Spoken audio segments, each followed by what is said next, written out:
This video is about a breakdown that their bus had right before they get ready to go on a trip. Honestly, I think that this breakdown probably saved some lives. It was a pretty serious event here as you go through here and see everything that happened. One thing failed, and then we found another thing, the cause of this and that, and it just one thing led to another. Well, the Flat River Band was getting ready to head out on a tour going over the Rocky Mountains, so they called me. Their bus won't air up, so I'm going to I talked to them on the phone. We worked through a few issues, but it's not building air, and they can't get the parking brake to release. So we're going to go over there with Lenny and see if we can figure out what's going on.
So that push-pull valve for the parking brakes, if we twisted it, then the leak out of the bottom of the brake treadle would stop. We were able to figure that out on the phone, but the parking brake still wouldn't release.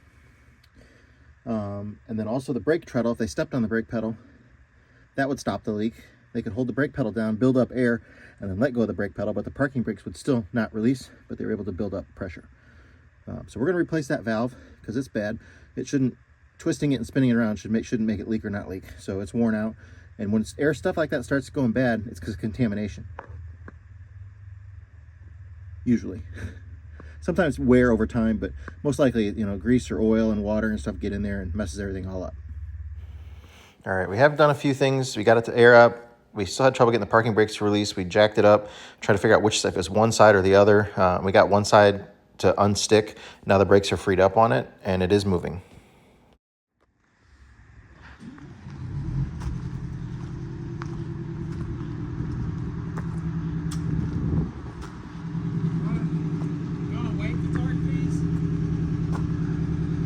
We should probably do it real quick, yeah. Try releasing your parking brake and see if you roll forward a little bit. Ready? Yeah. Release. Try to drive forward a little bit.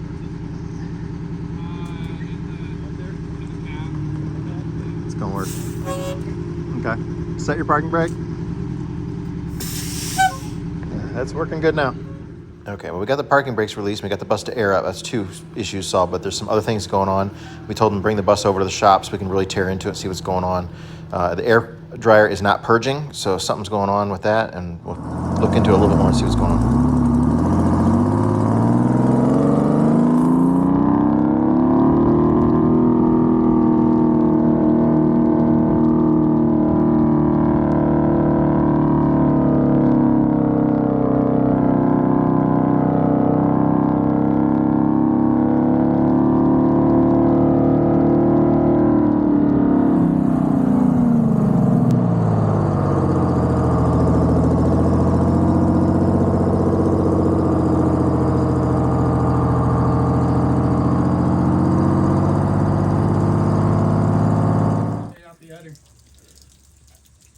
Smells nice too. Tastes like milk. 2%. I wish I had some Oreos.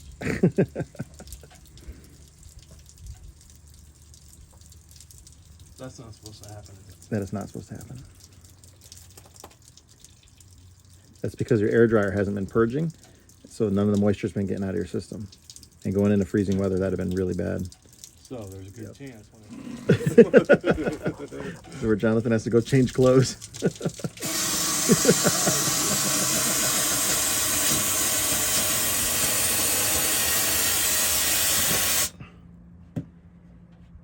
So is it about done? I think so. You just slowly open it again. Extra stinky still. Oh, boy. Oh, it is.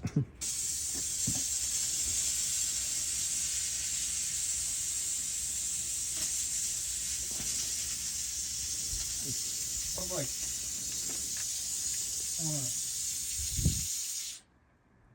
yeah, it's just rotten crotch.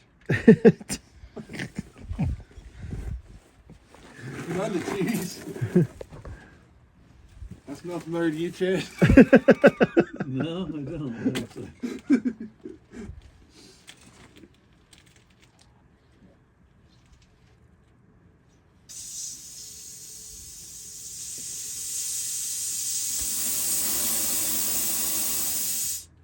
That side's good. Well, they were just hours away from heading over the Rocky Mountains in the wintertime with this thing, and that would have been a very serious issue, that much moisture in their air system. So they got lucky that this thing broke down, and then we noticed what was going on with it. An air brake pre-trip inspection, if you didn't notice that the air dryer was purging, it was building up pressure and stopping, so it was cutting in and out, but it wasn't purging when it did that, so it's never ejecting the moisture. And obviously all that moisture in the tanks, there was a lot. I didn't record the whole thing, but it went for many, many minutes. So a lot of moisture in the system. It would have froze up their air brakes at some point. It could have been very, very dangerous. So they're going to take a different vehicle on their tour, and then we're going to keep the bus here and go through it and try and get all this contamination out of the system and everything working right.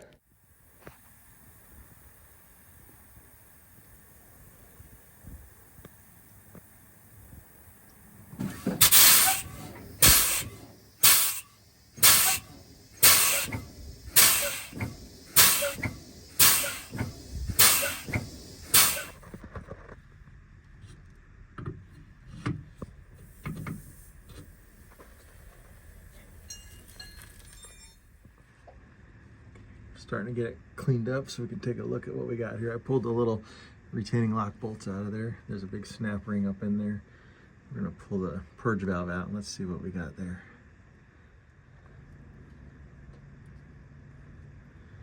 A bunch of water just came pouring out of it when I pulled it out, and it is nasty. I'll get it out in the daylight where you can see it. Take a look up in there like it is with that stinky stuff.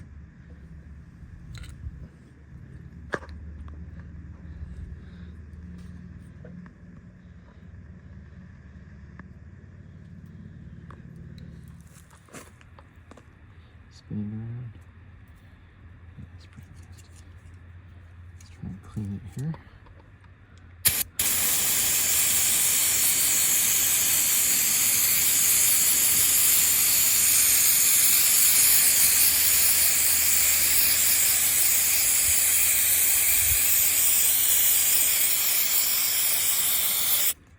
Pull that collar.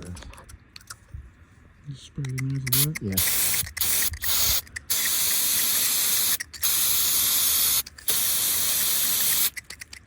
Am I spraying from the bottom while you do that?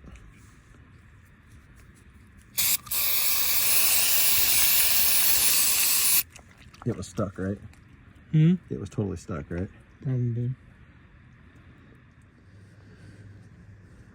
We'll order the rebuild kit for this. I just want to make sure there's nothing broken in here because this had water in it and it froze. Make sure the frozen water didn't crack something.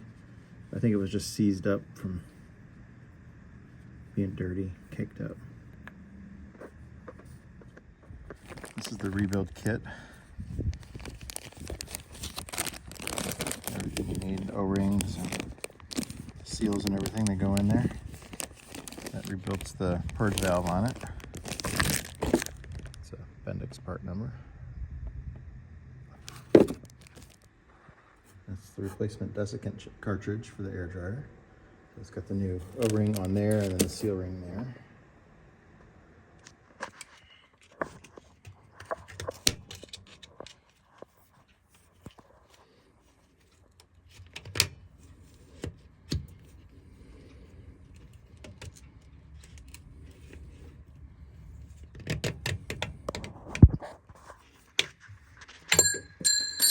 something else under there.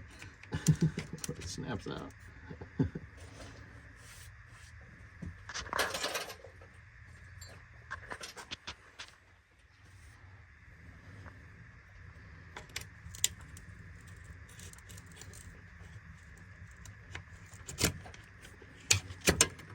Yeah.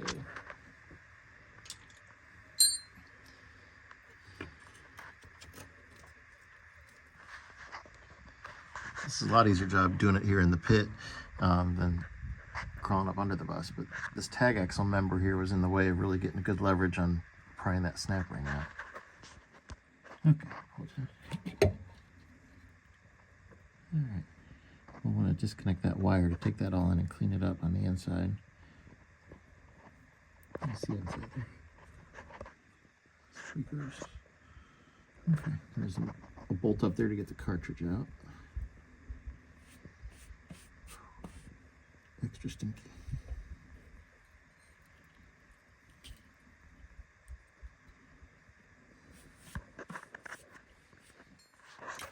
Is there a big O-ring in there at the top of the... In here? Yeah, right there. Yep. Yeah. Go ahead, you can pull that out now if you want. The kit comes with a new one of those.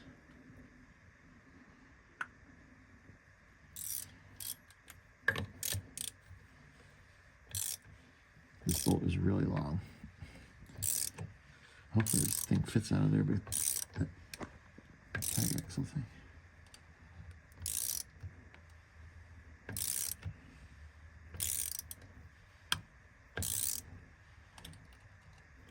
supposed to be getting easier, right? Yeah, it's not, is it? No.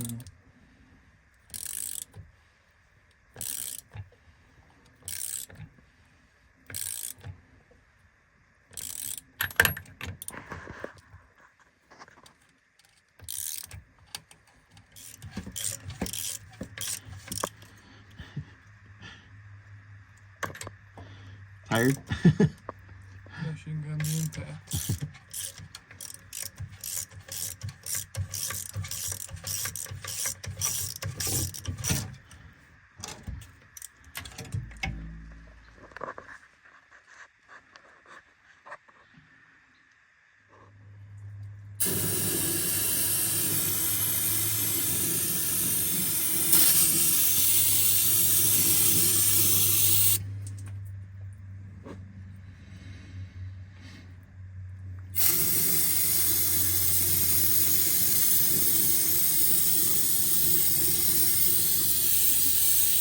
Couple paper towels. Should just wipe press that sludge out of there, no problem.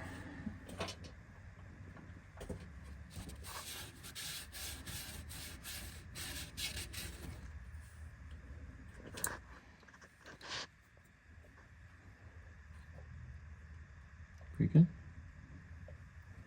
You can spray a little more brake clean.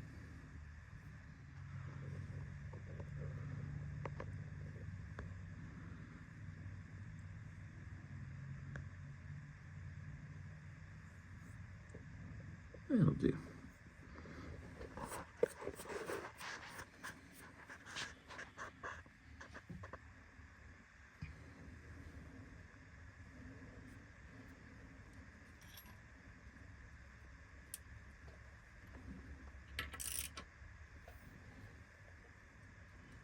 You probably want to start it by hand if you just spin the whole thing.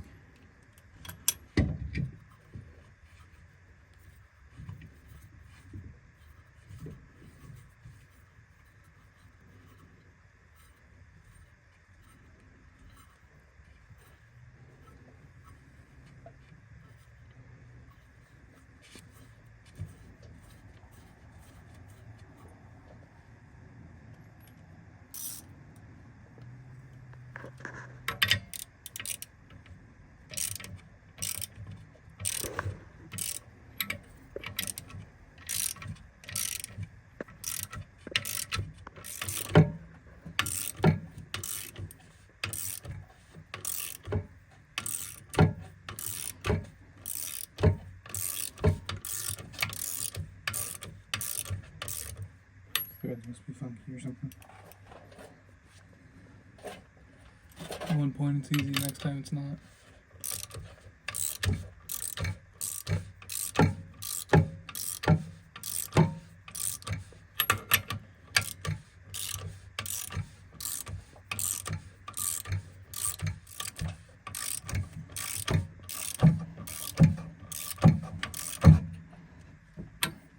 Yeah, that's it. It's getting pretty clean. Mm-hmm. Is there any passages in there or anything that need to be?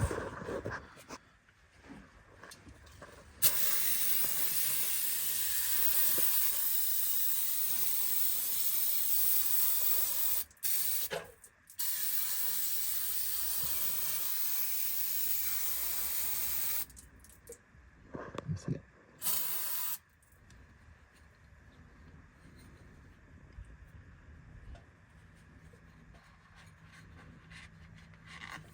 Done.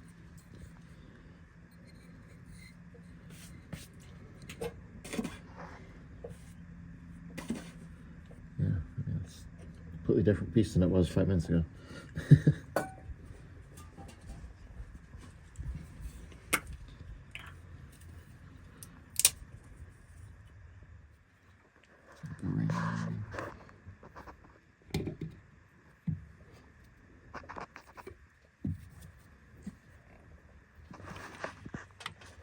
Almost. There it goes.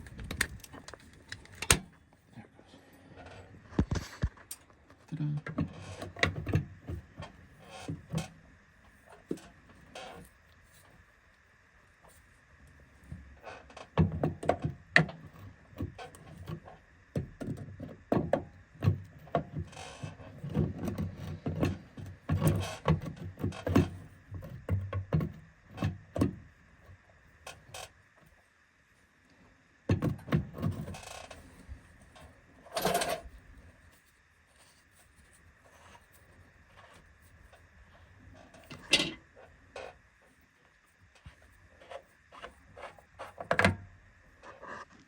Hold in the thing and see if it just gets it off. Nope. I'll hold it with the screwdriver. Yeah. Yep. Okay.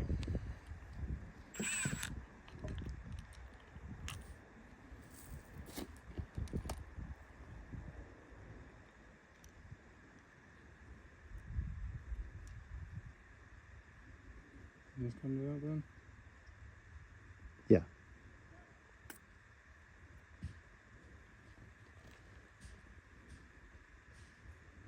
Okay, let me see that little piece. So one of the O-rings goes right there. And then we got a new spring.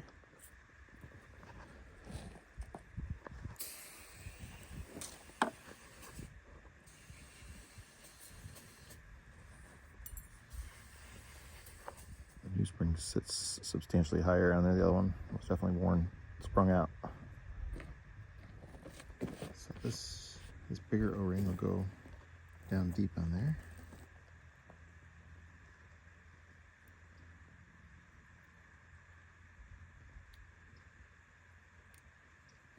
And that one goes up on the top edge.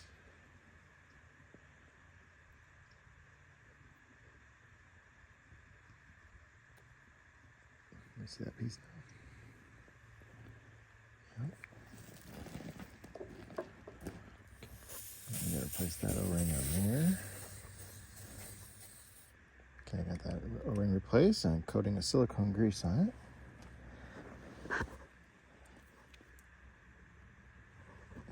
This wouldn't happen, but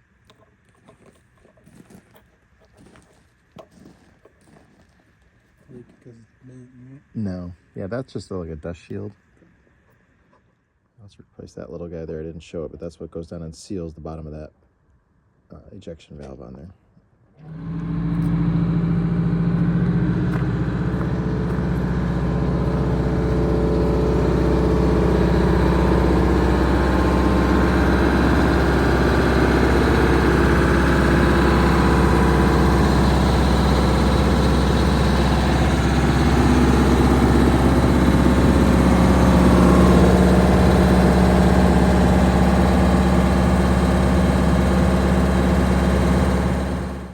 All right, it's still not purging. It builds up to air. The unloader clicks off. The compressor stops making air about 120, 121 PSI, and then, but nothing pops off for that. Barely any air pressure coming out of there. I hear it leaking back through the compressor. I think it's the governor's bad. That's what's supposed to trigger that to purge, and there's not enough pressure. Okay, we're gonna manually blow some air into the input for the purge here, just to make sure the purge valve works. Because we know the governor's signal isn't strong enough for it to purge it. Oh yeah. Good? Yeah, that's good. Okay.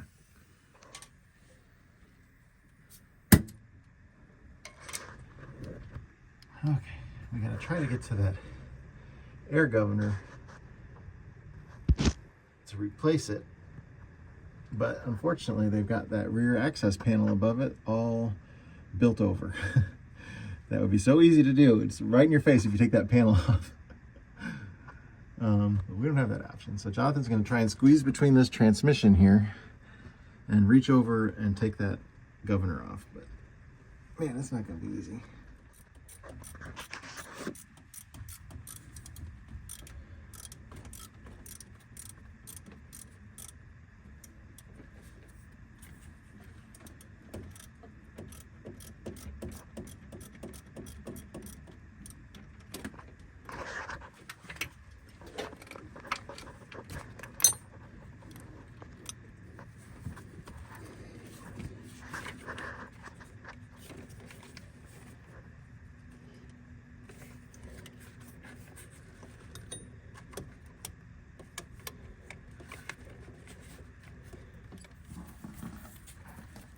Oh, that wasn't leaking. I can't get a good view of it here, but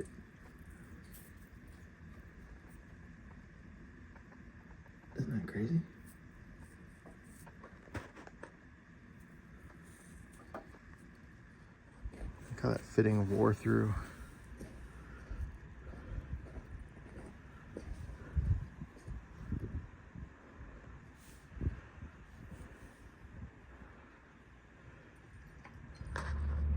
Well, I know the governor is working somewhat because it's opening and closing the unloader valves, but it's only like a $15 part. That's a very common failure, so it's best to just replace it. And it's a good thing we pulled it because that air fitting was about to wear through on it too.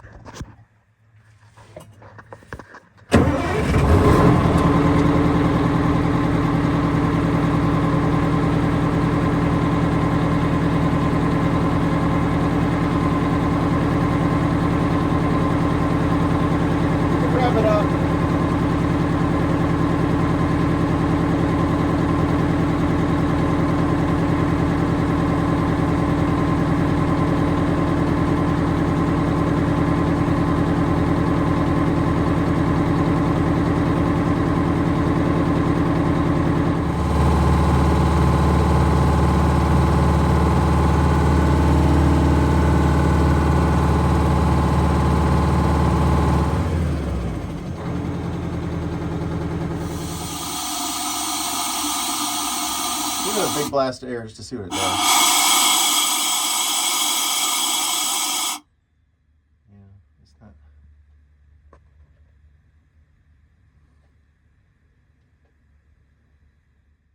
All right, so when the unloader, the governor tells the unloader to open up and stop the compressor from making air, it does that, but then it's leaking back out through the intake. And then we realize that there's no filtered air going into the compressor. The hose that brings filtered air in has been off apparently for a long time. So just dirty air has been going in there. And I don't think the unloaders are sealing all the way to allow that full pressure to come to the purge valve. So we can't get to the unloader. It's impossible. We can't even see it the way it's in there. We have to get that rear access open at the top. And because it's been getting dirty air for so long and it's passing some oil, we're just going to replace the air compressor at the same time. Okay, so in order to replace that air compressor, we got to get to that access hatch. It's under this floor. It's under the bunks. It's larger than just the hallway passage here. So they're going to have to cut these bunks away. It's going to be a lot of work to be able to get to that rear access. They could maybe cut one out that's exactly that size, just make another one, and we'll put a plate steel over it or something. That might be the easiest way to do it. Because that, if we just open that hole up to the hallway size there, that would be enough room for us to get in there and do what we need to do. So that might be the easiest way. We'll discuss with them. I'm not going to tear apart the interior of their bus. Even though I think they've authorized me to do it, I don't want to do it. I'll let them be the ones to tear it apart. But I think we could get in there and just cut that plywood up, and then we'll make a new access hole through the access panel. that's slightly smaller. That would save them a lot of time and energy. And then in the future, you know, if they need to make a bigger one, they can. But we'll see. But yeah, this is at the very back of the bus here. They got bunks for the, because it's a band conversion for a band.